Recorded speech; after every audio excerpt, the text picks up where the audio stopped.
Monsieur le Président Nicéphore Dieudonné Soglo, mes respects.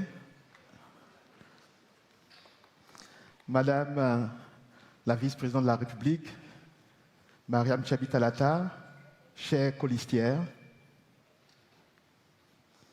Mesdames, Messieurs, distingués invités en vos rangs, grades et qualités, chers jeunes, merci.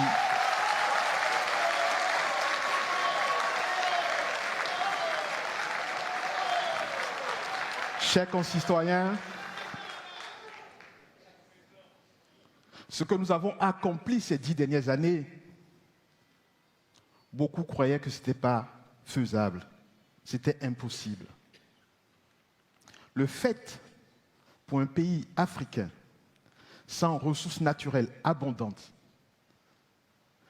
d'avoir la capacité de se lever, d'avoir la capacité de respecter, de tenir ses engagements dans le temps, d'avoir la capacité de dire non quand beaucoup, presque tout le monde dit oui. Et ça a été le cas pendant la Covid, où beaucoup demandaient les annulations de dettes, tendaient la main sans d'abord regarder ce qu'ils étaient capables de faire par eux-mêmes. Le Bénin a été quasiment le seul à dire non à ça.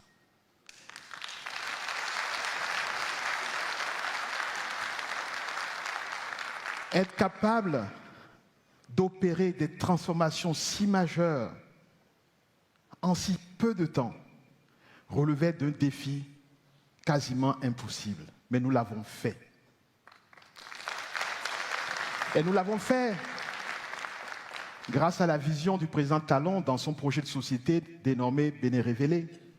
Et donc grâce à cette vision, grâce au travail acharné, grâce au sacrifice de nous tous ici, nous avons réussi à trouver notre chemin de développement.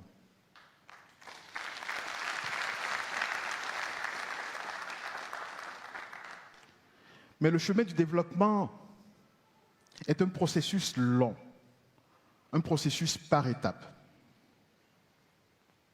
Sur ce processus long, la capacité d'un État à répondre aux attentes, aux besoins des uns et des autres dépend également de ce qui se passe autour de nous.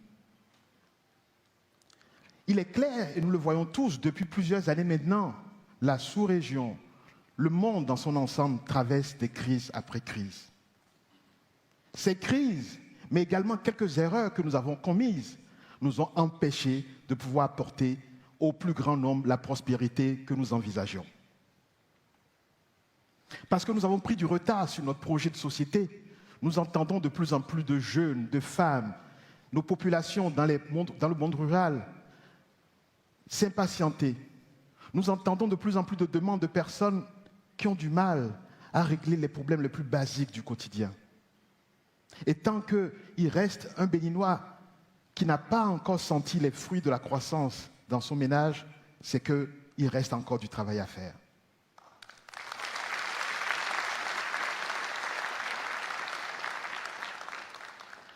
Je lisais récemment un rapport qui indiquait que dans les pays européens, avant la crise de la Covid, un citoyen sur 7 était en situation qualifiée de pauvreté.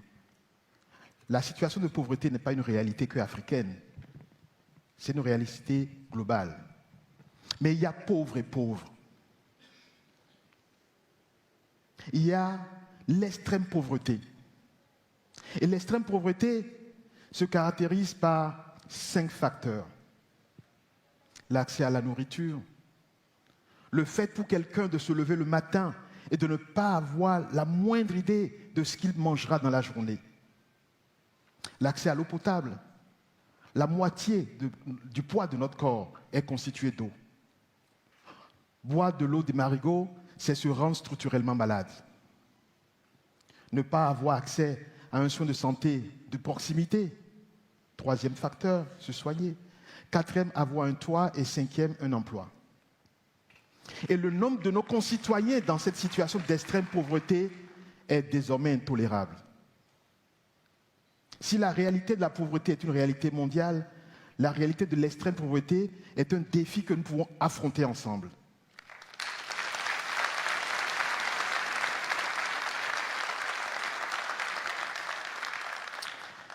J'ai l'habitude de marcher de temps en temps le long de la route magnifique des Pêches.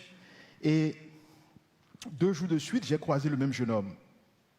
6h45, je croise le jeune homme, assis, ça m'a interpellé, mais j'ai continué mon chemin. Le lendemain, même heure, je vois le même jeune homme. Du coup, ça m'interpelle. Je m'arrête, je l'interroge. Et je me rends compte qu'il s'agit d'un jeune venu d'une commune lointaine. Ses parents se sont serré la ceinture, sacrifiés pour lui payer des études. N'ayant pas été bien orienté, il a fait une licence en sociologie. Et ça fait 3 ans qu'il tourne en rond sans emploi. Et ce jeune homme, ce matin, je lui demande, mais qu'est-ce que tu as fait la veille? Il n'avait rien fait. Son dernier repas remontait à plus de 24 heures. Donc, la réalité de la souffrance, la réalité de la pauvreté, de l'extrême pauvreté, ce n'est pas loin de nous, hein. C'est là, à côté, également.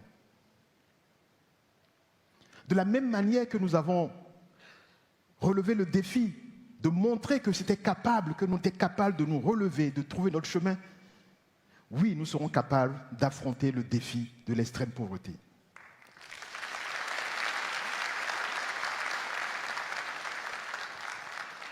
Je voudrais faire une pause et vous rappeler l'une de mes toutes premières interventions en tant que ministre de l'économie et des finances. Nous sommes en décembre 2016. Je présentais la vision du président Talon sur la transformation de notre économie.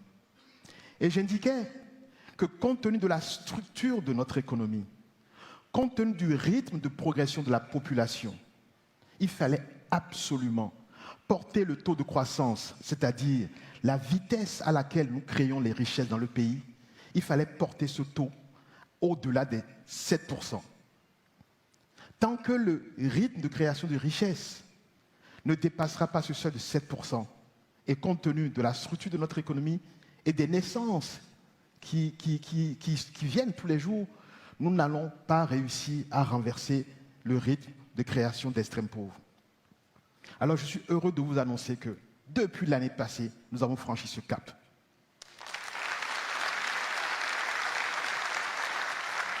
L'année passée, nous avons dépassé le seuil de 7% et cette année, malgré les crises, nous allons dépasser encore le seuil de 7%.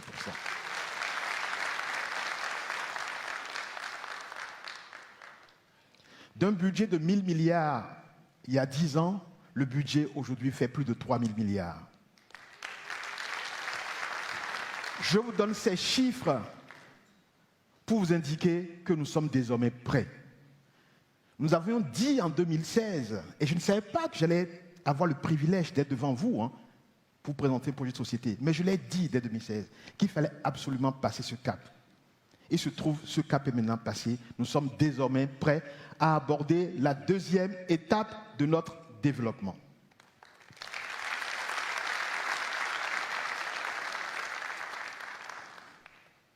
J'ai dit que le processus de développement était un processus long et par phase, et donc j'ai le privilège de vous entretenir donc ce matin sur les grandes lignes de ce projet de société qui va marquer la prochaine phase de notre développement.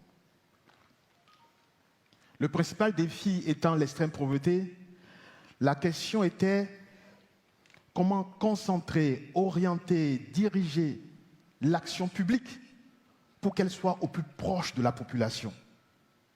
Comment faire pour que la prospérité arrive le plus vite possible dans chacun des foyers?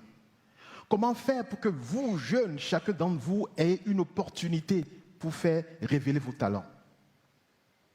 Et ce que nous proposons dans ce projet de société, dans sa première partie, vous le verrez tout à l'heure quand on vous distribuera les brochures, c'est de poser le cadre d'une nouvelle dynamique de l'action publique. Désormais, l'action publique va s'orienter autour de 6 pôles de développement régionaux. Le pays tout entier sera divisé en 6 régions, et schématiquement, c'est les anciens départements. La première région sera Atakora-Donga, nous aurons Bogwa-Liboré, Zou-Colline, Ouémé-Plateau, Atlantique Littoral, Monokufo. Nous allons instaurer des autorités pour chacune de ces 6 grandes régions. L'idée, c'est d'établir un plan spécifique de développement de chaque région. Chaque région devra avoir un écosystème économique basé sur ses atouts, ses savoir-faire.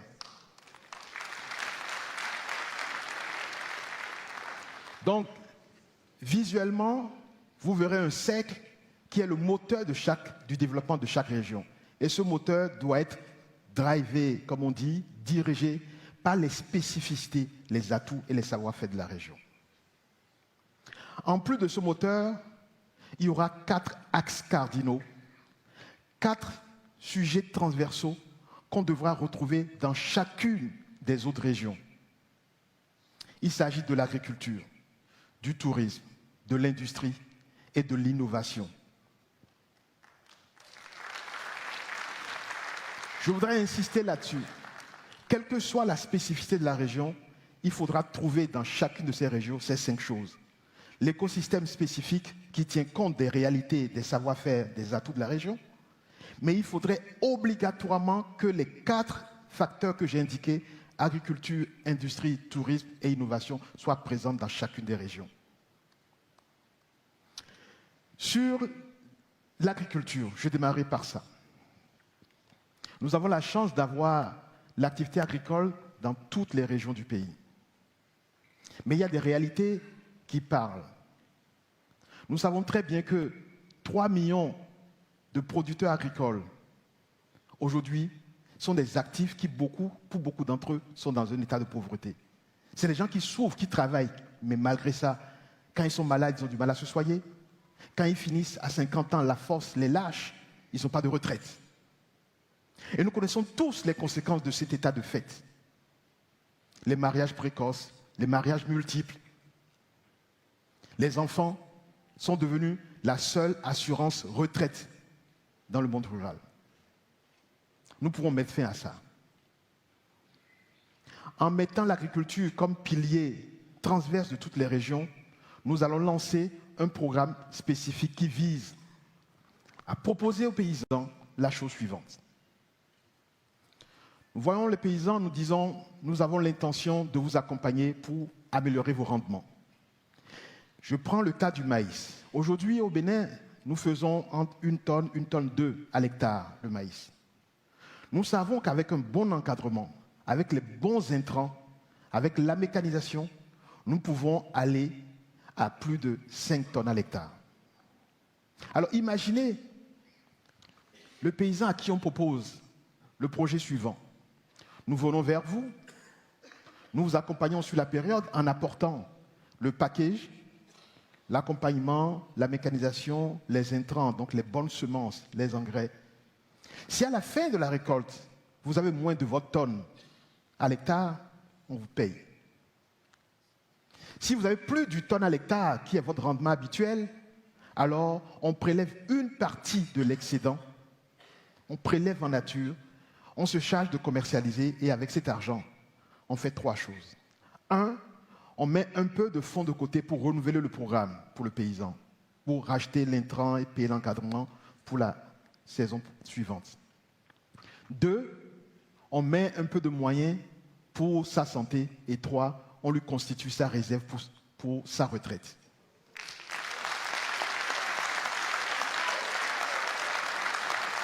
En fait, beaucoup de programmes pour la prévoyance et la retraite des paysans ont échoué, notamment parce qu'il y a une réalité qu'il faut percevoir et dont il faut tenir compte.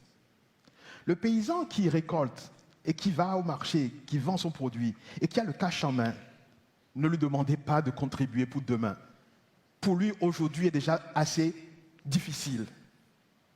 Donc, il faut absolument trouver un système par lequel, 1, on commence par augmenter le rendement du paysan et 2, on lui prélève sa récolte. Si on lui laisse la récolte, il ne rendra pas l'argent pour sa retraite. Mais s'il a 3, 4 fois plus de produits qu'attendu à l'hectare, il n'y a aucun problème de prendre juste un petit peu et de le lui mettre en fond pour sa retraite. Et le paysan qui a désormais une retraite, qui peut se soigner, pourquoi à 50 ans, il irait se marier à une fille de 16 ans pour refaire des enfants parce que c'est l'enfant sa retraite? Et vous voyez ce programme qui est destiné à accompagner les paysans, ce programme qui est destiné à sortir plus de 3 millions de nos concitoyens de l'extrême pauvreté, de la pauvreté, mais c'est un programme qui règle également beaucoup de problèmes dans la société. Deuxième élément que nous allons trouver dans toutes les régions, c'est l'industrie. Il est évident qu'aujourd'hui, face à la démographie, au nombre de jeunes qui sont en recherche d'emploi, il est indispensable que dans chaque région, il y ait au moins une industrie. Obligation serait faite d'attirer une industrie nouvelle au moins dans chaque région.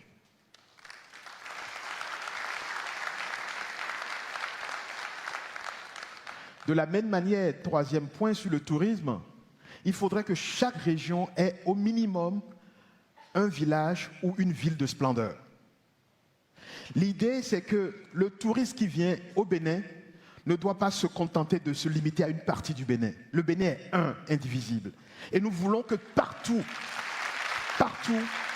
il y ait de quoi attirer l'attention du visiteur qui vient. Je veux que celui qui atterrisse à Cotonou ne se contente pas que de voir la marina, qu'il ait envie d'aller en pays tata, d'aller voir les Tata Somba. Je voudrais et je tiens à ce que dans chaque région, l'accent soit mis pour qu'il y ait au minimum un village, une ville de splendeur.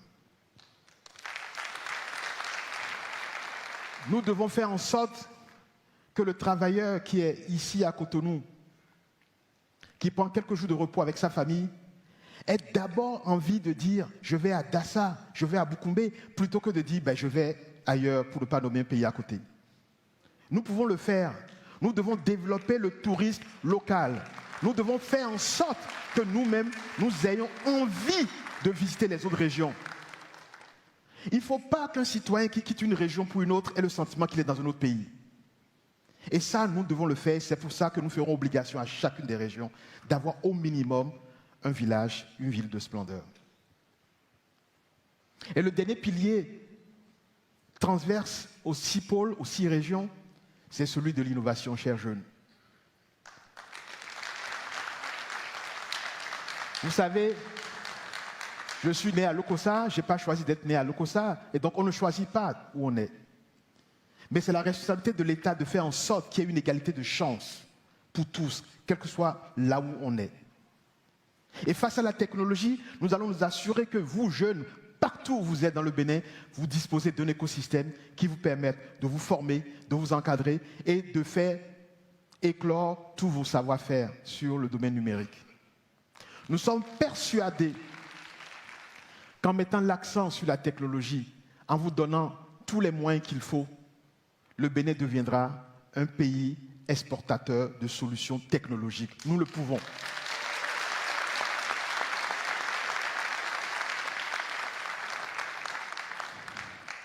Vous voyez donc, le squelette de l'action va se manifester par cette nouvelle dynamique de l'action publique, la manière dont on va conduire l'action pour être le plus proche des réalités. Et nous allons nous assurer que chaque mercredi, à chaque Conseil des ministres, le sujet du développement des pôles soit à l'ordre du jour. Ce qui fait qu'automatiquement, une fois toutes les 6 semaines, nous devons parler d'une région. Puisque à tour de rôle, nous devons parler, après les conseils des ministres, de comment se passe le développement des régions. Qu'est-ce qui se passe dans nos régions? La mise en œuvre du développement des régions. Et je peux vous assurer que si on prend du retard pour de la négligence, on prendra nos responsabilités. Parce qu'on va s'assurer qu'on donne les moyens, on va s'assurer que chacun fasse son travail pour que le défi de l'extrême pauvreté soit une préoccupation pour tous. Et toutes les 6 semaines, au moins, chaque région sera à l'ordre du jour des débats au sein du Conseil des ministres. L'action publique, depuis quelques années maintenant, nous aimons la répartir en 3 piliers, 3 axes. Le premier, c'est celui autour du capital humain, c'est-à-dire le bien-être social. C'est tous les projets, réformes, investissements que l'État conduit sur la nutrition, l'éducation, la santé, le cadre de vie, le sport, tout ce qui concerne l'homme, son bien-être, son développement. Nous avons eu une chance phénoménale, c'est que pendant les 10 dernières années, des diagnostics approfondis, des études détaillées ont été réalisées sur tous les champs. Nous savons exactement ce qu'il faut faire. Nous savons où nous avons failli. Nous connaissons nos erreurs, nous connaissons les attentes et nous savons faire. Je voudrais prendre l'exemple du secteur de la santé pour vous présenter quelques innovations, 3 innovations majeures que vous verrez dans le projet de société sur le secteur de la santé. La première, c'est que, vous voyez, nous avons inauguré il y a quelque temps le CHIC, le Centre hospitalier international de Calavi. J'ai le plaisir de vous annoncer qu'après le CHIC, nous ferons le CHIP. Est-ce que vous savez ce que c'est que le CHIP? P pour Paracou.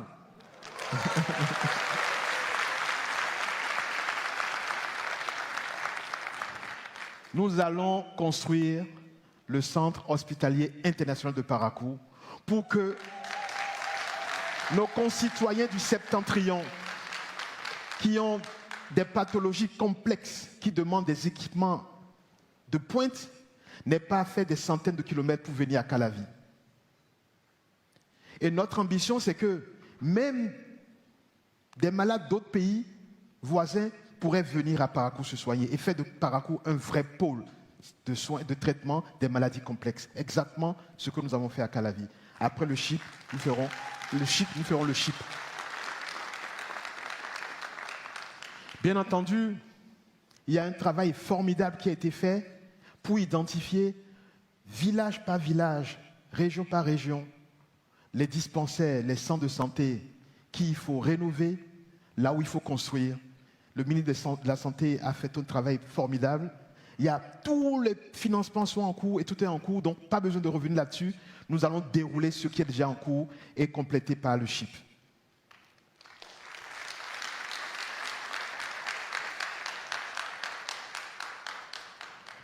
Il y a une deuxième réalité que nous avons décidé d'affronter, de résoudre. Aujourd'hui, quand vous avez une urgence vitale et vous allez dans nos hôpitaux, on exige de vous de payer d'abord. Ne serait-ce que les formalités administratives pour voir qui vous êtes peuvent vous faire perdre la vie. Désormais, de façon systématique, automatique, pour les urgences vitales, on vous soigne d'abord.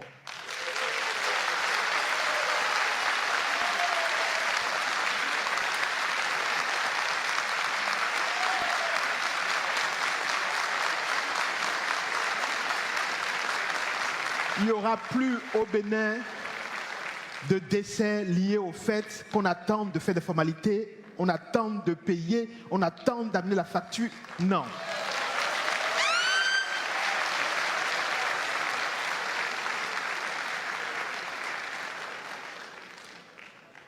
Et ça sera fait, vous savez, c'est ça la beauté d'être en continuité.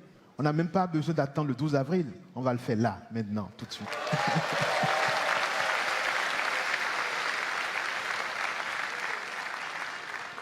Et la troisième chose, c'est que vous voyez, nous avons des réalités qu'il ne faut pas ignorer.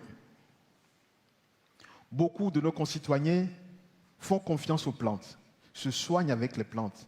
Et ce n'est pas seulement en milieu rural, hein. C'est partout. Mais nous savons également qu'il y a des problèmes de contre-indication, des problèmes de posologie qui font que malheureusement, beaucoup de nos concitoyens décèdent en utilisant la tradition, décèdent en utilisant des plantes qui en soi ont des vertus, mais s'il y a des contre-indications et la posologie n'est pas respectée, vous aggravez votre cas.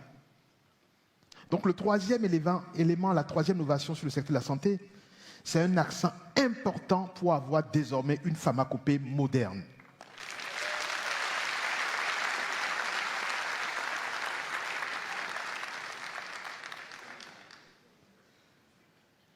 Sur le deuxième pôle de l'action publique, celui de la création de richesses, comment nous créons les richesses, comment nous distribuons les richesses, Sur ce deuxième pôle, je voudrais aborder deux sujets. Le premier est celui de l'inclusion financière et le deuxième sera les arts et la culture. Sur l'inclusion financière, beaucoup de propositions sont dans le projet de société, mais j'ai vu trop de personnes dans mes tournées dans le pays qui me disent « Oui, vous avez mis de l'argent pour la microfinance, mais moi je ne sais pas lire, je ne sais pas écrire. Il faut des garanties, c'est compliqué à avoir, c'est trop cher. » Nous allons mettre en place une plateforme nationale d'inclusion financière qui permettra d'avoir quasi instantanément l'accès au financement, en tout cas dans un délai maximum de 48 heures.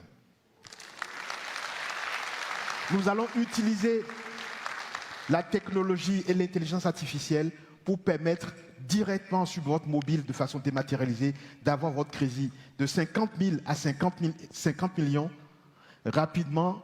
Et pour quelqu'un qui revient, le crédit devrait être instantané. À partir du moment où vous avez pris le crédit une fois, vous avez remboursé, la demande est approuvée et mise en place de façon instantanée. Et dans tous les cas, en 48 heures, votre demande sera traitée. Vous savez, grâce à la technologie, quand on prend un téléphone, vous mettez votre visage, on sait exactement qui vous êtes. Grâce à l'intelligence artificielle et grâce au croisement des données, on peut savoir tellement de choses sur vous qu'il n'y a plus besoin de vous dire amenez votre carte CIP, amenez le certificat de résidence, toutes qui sont des pièces que l'État fournit. Au passage, très rapidement, nous allons faire en sorte que dans toutes nos administrations, plus jamais l'État vous demandera de fournir une pièce que l'État vous donne.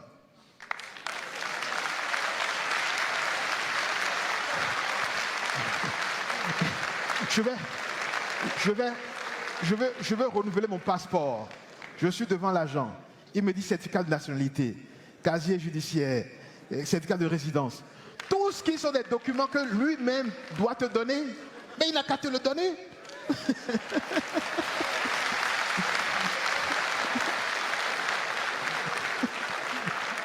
Donc, grâce à la technologie, nous allons pouvoir faire ces genres d'innovation. Et c'est pour ça que nous avons assez de données aujourd'hui pour lancer donc, cette plateforme d'inclusion financière qui permettra de façon totalement digitalisée de mettre des financements rapides à la disposition de nos jeunes, de nos femmes et de tout le monde. Donc sur le deuxième pilier, j'ai promis de parler rapidement de l'aide de la culture. En fait, je dois reconnaître que ce que je vais vous donner, ce que je vais vous présenter comme innovation inscrite dans le projet de société, en fait, l'idée vient du président Talon. Mais comme on n'a pas eu le temps de tout faire, et je sais que c'est quelque chose qui lui tient à cœur et qui tient à cœur aux milliers de nos concitoyens qui sont dans le monde artistique, que ce soit la plastique, la musique, la danse, la littérature et même la numérique. Combien d'entre eux ont accès à une retraite? Combien d'entre eux savent se soigner? Et ça a été une préoccupation du président Talon. À deux, nous en avons parlé beaucoup de fois. Mais comme j'ai dit, le développement, c'est un processus long et par étapes. Mais comme maintenant nous sommes forts, nous allons pouvoir le faire. Et dans le projet de société, nous avons mis en place un programme d'excellence pour nos jeunes, pour tous nos concitoyens qui sont dans le domaine de l'aide et de la culture. Il s'agira, par un processus transparent et rigoureux, de choisir chaque année un certain nombre d'artistes à qui nous allons faire deux choses. Un salaire tous les mois. Parce que le vent qui a faim ne peut pas réfléchir. Parce que l'artiste a beau avoir du talent. Si son enfant est malade et qu'il cherche de l'argent pour aller le soigner, il va arrêter son art et même vendre l'œuvre incomplète, histoire de faire face à ses besoins immédiats. Donc nous allons donner un salaire aux artistes et leur dire, pendant la période où ils sont dans le programme, ils doivent se concentrer sur l'excellence de leur art, l'exercice de leur art, l'approfondissement de leur art. Et la deuxième chose qu'on va leur apporter, c'est de dire, Parfois, on a beau avoir du talent, mais il manque un peu d'encadrement pour que notre art puisse être exportable, pour que notre art puisse être aimé, apprécié par d'autres personnes de cultures différentes. Nous allons apporter cet accompagnement également, en plus du salaire qui sera donné aux artistes et tout le secteur des aides de la culture.